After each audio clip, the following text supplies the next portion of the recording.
e quando se pensa e se define uma aula de literatura, o que se pensa como tal, né? E a definição mais tradicional que tinha de aula de literatura, ou pelo menos a aparência, né, é aquela coisa, e várias vezes, quando conversavam comigo, que eu dizia assim, professor de literatura brasileira, aí as pessoas imaginavam uma aula de expositiva, às vezes até de cursinho, no sentido do cursinho, aqueles mais tradicionais, né, de 300 pessoas assistindo numa sala, que é um professor, eventualmente erudito, mas que vai lá e fala de um livro para os alunos. E há uma definição de aula de literatura que me parece mais adequada para o que eu concebo do que seja uma educação literária, que é da Teresa Colomer, né, que trabalha num livro chamado Andar Entre Livros. Ela diz, a aula de literatura é um encontro em que as pessoas leram uma obra, um conto, um poema, um romance, um texto de literatura dramática, às vezes escutaram uma canção, e elas se reúnem para conversar sobre aquela obra que leram. Porque aí há uma relação de troca, e é dentro dessa relação de troca, a literatura ela existe na experiência da leitura e no gesto de resposta que o leitor dá. Então, esse é o primeiro ponto. E o segundo ponto é a outra inquietação, que é sempre me parecia que havia um processo de alienação, de cisão entre a leitura e a resposta, né? Então, assim, mesmo em autores mais eruditos, assim, mais vinculados à literatura clássica, como George Steiner, ele vai dizer que a leitura é uma forma de atuação. Então, a gente lê, a gente responde ao que leu. E aí, pensando nessa ideia de uma aula de literatura em que se encontra e se conversa sobre a obra que se leu, o espaço da resposta é fundamental. Responder é fundamental. Ter o direito de resposta, ter o direito de dizer algo, né? Então, esse ponto é importante, assim, então, pensar isso. E aí, o que foi surgindo ao longo do tempo foi de... As primeiras vezes que eu dei a cadeira, assim, as pessoas iam lá e davam uma aula. Só que começou a ficar... Parecia que ela caía no vazio, né? Apesar daqui a fala ser uma aula de literatura, a aula pensada num projeto e, principalmente, pensada numa articulação material. Então, primeiro pensar o projeto. Depois se viu que o projeto também tem que ser pensado em diálogo com a realidade de uma escola em questão, a realidade material de uma escola a que se dirige realmente o projeto. Então tem que observar qual é a escola, qual é a turma, qual é a faixa etária, o que lê, o que não lê, né, quais são os interesses, quais são os dilemas, quais são as questões a que a literatura responde. E um terceiro ponto sempre inquietou é que a literatura, uma vez eu ouvi um colega dizer que se não fosse a escola, a literatura brasileira não existiria. E aquilo me deu um choque, né? Então, eu dizer que me deu uma sensação de que eu estava trabalhando num museu, né? Então, a literatura existe para ser visitada dentro da escola, mas não existe na realidade. É como se a interface entre a escola e a realidade, né, no caso específico da literatura, fosse inexistente. A escola é que levasse a literatura. E aí, assim, já encontrei assim mais de um exemplo que é mais do que isso. Existe uma literatura viva no mundo, né? E a interrogação é se essa literatura ela não tem que entrar na escola, no sentido de que aquilo que é feito, e aí o projeto e o trabalho que os alunos vão fazer ao final e vão construir como resposta àquilo que leram, isso aqui não tem que chegar na realidade. Tem. Agora, não teria também que o que existe na realidade de literatura também chegar dentro, basicamente também chegar dentro da escola e ser lido.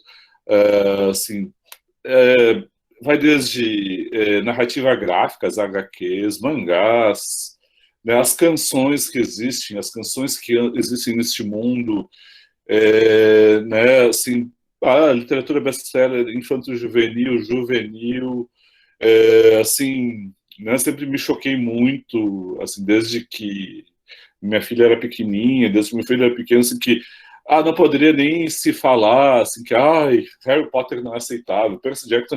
Eu não estou entrando no mérito qualitativo ou de níveis de profundidade. Eu estou dizendo que essa literatura existe no mundo, é o que as pessoas Existem, mas existem outros tantos, é diverso.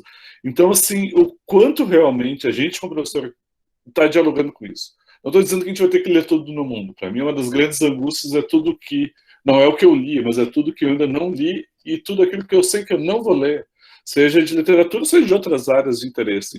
Então, assim, não é uma questão de esgotar, mas é uma questão de que a literatura se integre realmente à vida e à resposta disso, e diminuir um tanto o grau de preconceito e de petulância, às vezes, que a gente tem, né, de defesa da erudição.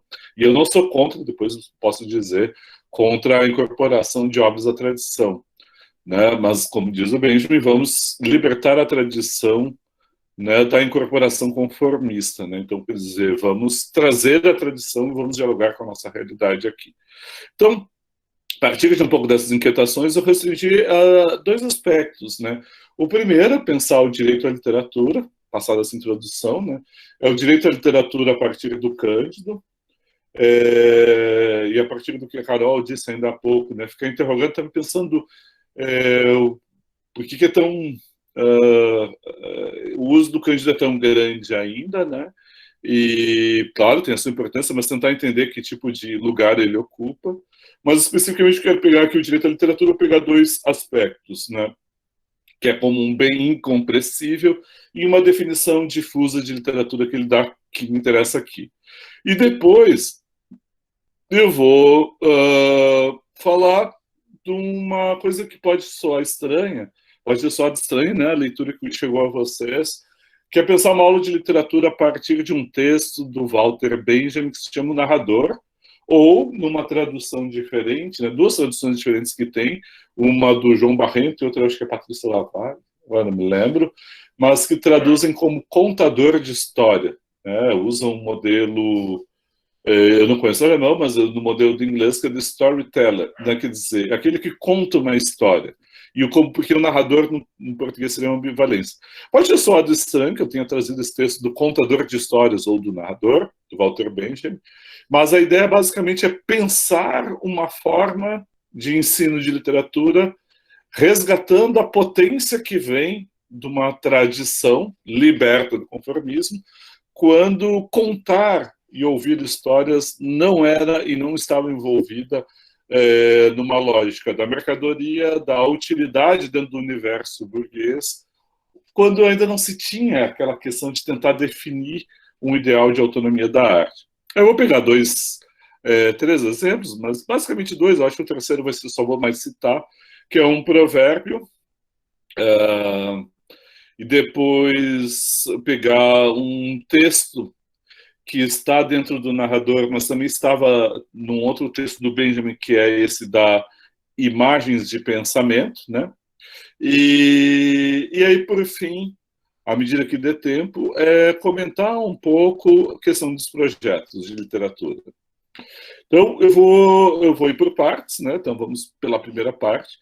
E vou pedir a gentileza, assim, né, qualquer coisa, Carol, assim, tu vai me interrompendo para dizer assim, ou tá muito rápido, ou né, precisa, né,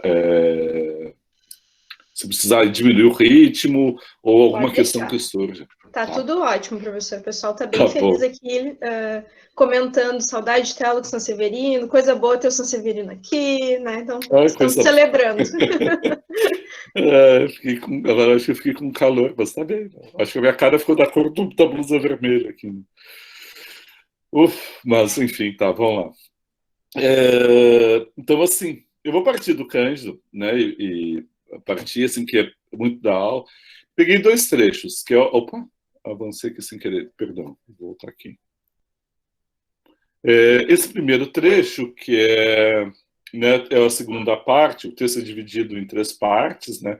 A primeira é discutir o direito mesmo, direito à literatura, depois uma definição em função da literatura, e a terceira, que a gente não vai ver aqui, que é pensar a literatura né, e a questão da... expondo as iniquidades sociais, né? O que é bastante interessante também, mas eu vou focar nessas duas primeiras partes. E a primeira parte, foi pena ter cortado, mas eu teria muita... teria muita pertinência agora, assim, porque dá uma surpresa que dizia em 88 que não haveria mais condições de a gente... ninguém defenderia coisas, atitudes bárbaras ou rebaixadas, né, naquela época, né? Mas, né, hoje, desde 2018, desde a última eleição, essas barbáries voltaram à cena, né? Pois bem, o que diz o Cândido? Ele diz assim, eu vou começar aqui pela citação logo de cara, né? Que são bens incompressíveis não apenas os que asseguram a sobrevivência física em níveis decentes, mas os que garantem a integridade espiritual. Pergunta que Cândido se coloca a questão do que tipo de bem é a arte, construindo a hipótese de que se correspondem a necessidades profundas do ser humano, a necessidades que podem deixar de ser satisfeitas sob pena de desorganização pessoal, ou pelo menos frustração mutiladora. Então, para ele, a arte, e especificamente a literatura, ela é um bem incompressível. Ela não pode ser né? Não pode ser suprimido. Não tem como retirar isso, a não ser que traga frustração mutiladora para o indivíduo. Isso é uma defesa forte e enfática da literatura que eu acho fundamental. Quer dizer, a literatura ela corresponde a uma necessidade integral do ser humano. E essa necessidade significa que ela está par e passo a necessidades do corpo, a necessidades da alimentação, que é um direito, a necessidade de proteção, a necessidade de abrigo, de todas as necessidades. Uma delas seria a literatura. Então, esse direito à literatura, eu botaria como uma espécie de correspondência especular aí, seria quase um dever, por isso que eu ia desenvolver, mas eu achei que ia alongar demais, partindo do Theodor Adorno da educação após Auschwitz, assim como a gente tem um direito à literatura, há um dever de se levar à literatura em termos de educação para evitar, como dizia o Adorno, a repetição de Auschwitz. E não é simplesmente a repetição como...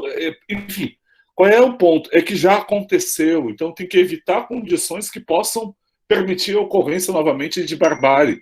Ou, no caso dele, assim, de um regime, por exemplo, fascista, né? Assim, algo que possa suprimir realmente as condições, uma educação que leve a isso, a suprimir as condições que alguém se coloque predisposto a se submeter a uma personalidade autoritária e perder e abstrair da sua autonomia. Então, assim, esse direito à literatura, que o Cândido defende, e foi uma palestra realizada no âmbito, né, da Constituição de 1988, daquele conjunto de busca de direitos da cidadania dentro do Brasil, um país de raiz escravocrata. Então, assim, ao mesmo tempo parece ter um dever, e esse dever, ele corresponde a quase um dever ético de defender aquilo que se evite, né, propriamente, né, o risco de se chegar a uma situação de barbárie. Aí, a definição de literatura, essa literatura que ele coloca, que ele diz, bom, é uma necessidade. Então, quer dizer, ela existe e existe como necessidade. E é interessante porque é uma definição difusa, ela é ampla. Ela não está pensando numa obra de literatura, por exemplo, não está definindo literatura como os grandes clássicos, né? Então, literatura não significa um grande clássico. Literatura significa algo bem mais amplo, um campo muito mais amplo, né? Que aí, grifando aqui, né? Quer dizer, são todas as criações de toque poético, ficcional e dramático em todos os níveis da sociedade. E aí, não há povo e não há homem que possa viver sem ela, isto é, sem a possibilidade de entrar em contato com alguma espécie de fabulação. Esse, para mim, é um aspecto crucial, né? Não há povo, não há homem que não tenha nenhum contato, nenhuma espécie de fabulação. Então, assim, a gente precisa ter a fabulação. Essa fabulação aqui está definido com um sentido lato, largo de literatura, e não no sentido restrito como um campo da arte, como uma autonomia da obra de arte. Está dizendo, olha, no sentido lato, a literatura é uma necessidade de cada um, de fabular, de dar forma à experiência. Eu posso pegar aqueles 3 modelos que se consagraram desde o Hegel de organizar a arte literária, né? Então eu preciso contar histórias. Na realidade, tem muita coisa existindo. Contar histórias significa selecionar, organizar e hierarquizar. Um narrador, ele conta objetivamente aquilo que está fora de si. Então, o que ele conta? Ele conta a ação de um personagem no espaço e num tempo, enfrentando conflitos ou buscando algo que lhe falta, e ao final tenta configurar isso. Desde o Aristóteles, início, meio e fim, algo que, numa realidade vasta, não existe. A literatura narrativa daria forma. E então a necessidade de fabulação é dar limites, é dar formas. Não significa, e aí dá para voltar a usar o Benjamin, não significa dar fronteiras rígidas em que a pessoa se aprisione, mas que se construam limiares, em que a pessoa pelo menos consiga se delimitar, sempre com a possibilidade de expansão e de crescimento. Não é uma defesa de uma ideia de identidade rígida e fechada, mas a configuração identitária ela se constitui através da história. Então, poderia-se falar também da lírica, do mergulho subjetivo, ou dos diálogos dramáticos, a troca de falas, mas, enfim, basicamente, existe essa necessidade de dar forma, e forma pela linguagem, pela palavra, né? E ao dar forma pela palavra, para essa configuração, é uma necessidade que qualquer um e todos nós temos, né?